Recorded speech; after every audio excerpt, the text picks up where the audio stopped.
Hey, it's me, Destin. Welcome back to Smarter Every Day. Today we're going to do awesome science with Orbix hot glass here at Lookout Mountain, Alabama. Goggle up. Science is about to happen. We're going to use a high-speed camera and learn about Prince Rupert's drop.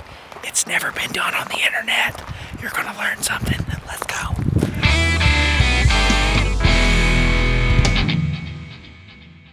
go. Okay, we are here inside the shop with Cal. Cal owns the place. Can you show me how to make a Prince Rupert's drop? Sure. Gonna gather some glass, drop it in a bucket of cold water. Cold water.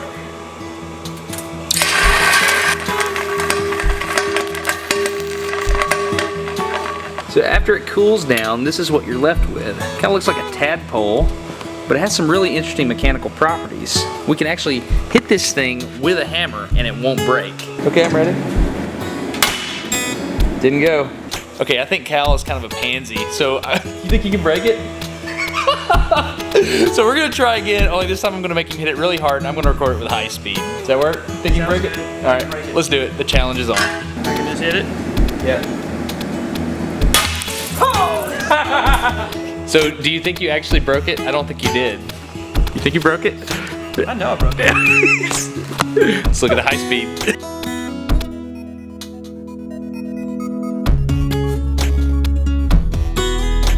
Okay, so the drop broke, but technically it wasn't the hammer that broke it.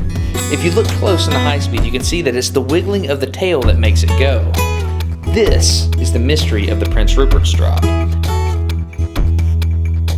You can try as hard as you can to break the bulb, but you can't. But if you even nick the tail, the entire thing will explode. Not shatter, but actually explode. Let's go outside and I'll show you more. Okay, we're gonna just run an obscene frame rate here. We have this Phantom V1610.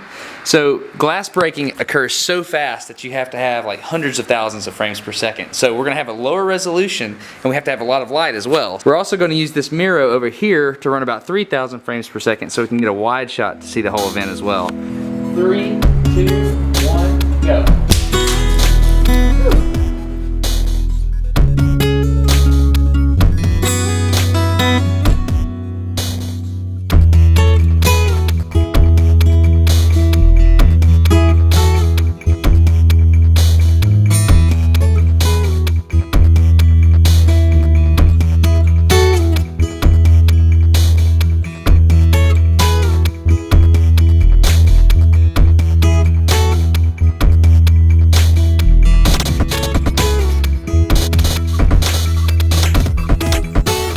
Okay, now we understand what a Prince Rupert drop does, but at this point we don't quite understand why it does it.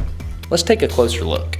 Okay, this is called a polariscope, and basically what it is it's a filtered piece of glass that's polarized. Now I have another filter here. You can see if I turn it, then I can block out the light. Now if I put this on the camera that you're looking through here, and then I put the Prince Rupert's drop in between the two pieces of glass, you should be able to see the internal stresses built up inside the Prince Rupert's drop.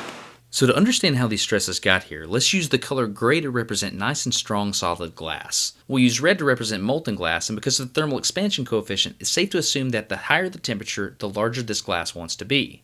Blue represents glass that's cooling off, or transitioning between the two states. Because of that same thermal expansion coefficient, this glass is shrinking and basically pulling in on itself. Think of a Prince Rupert's drop as a bunch of little infinitesimal pieces of glass with each piece trying to interact with the pieces around it. When the molten glass is first dripped into the water, the outside layer touches the water and immediately solidifies. This locks in that outside shape of the drop.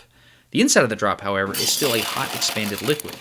As heat's transferred to the water, that glass on the inside slowly begins to cool down and pulls in against that outside layer. The problem is that because it's already locked in as a round solid, it only compresses tighter against itself. This actually makes it stronger, kind of like how an arch compresses and gets stronger when you put your weight on it, only this is in all directions. Now because the cooling glass can't move that outside layer, it begins to pull against itself, causing it to be in extremely high tension. It then hardens in this state of tension, and there you have it, a Prince Rupert's drop. The outside is an extremely high compressive stress, and the inside is an extremely high tensile stress. If one link in this tension chain is ever cut, it breaks on down the line, feeding off of its own stored up energy just like a chemical explosive does. The difference here is that instead of releasing chemical potential energy, mechanical strain energy is released. This wave of energy is what we call a failure front. You can directly measure the velocity of that failure front as long as you have a camera fast enough. Let's give it a shot at 130,000 frames per second. 3, 2, 1, go. Got it?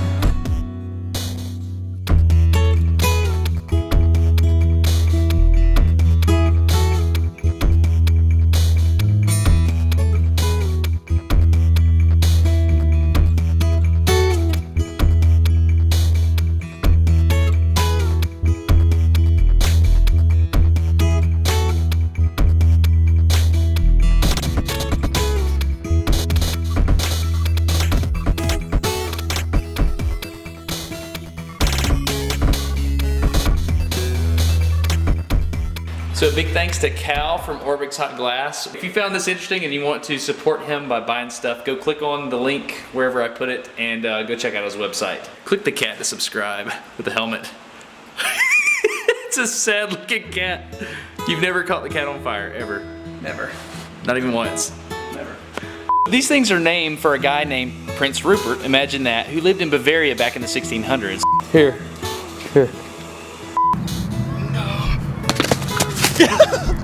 He brought these over as a gift to King Charles II in England, who gave them to his Royal Society to try to figure out. Yep, ready. Holy smokes.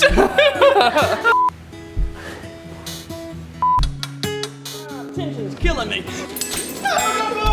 You know it blowed up. It blowed up. It blowed up, y'all.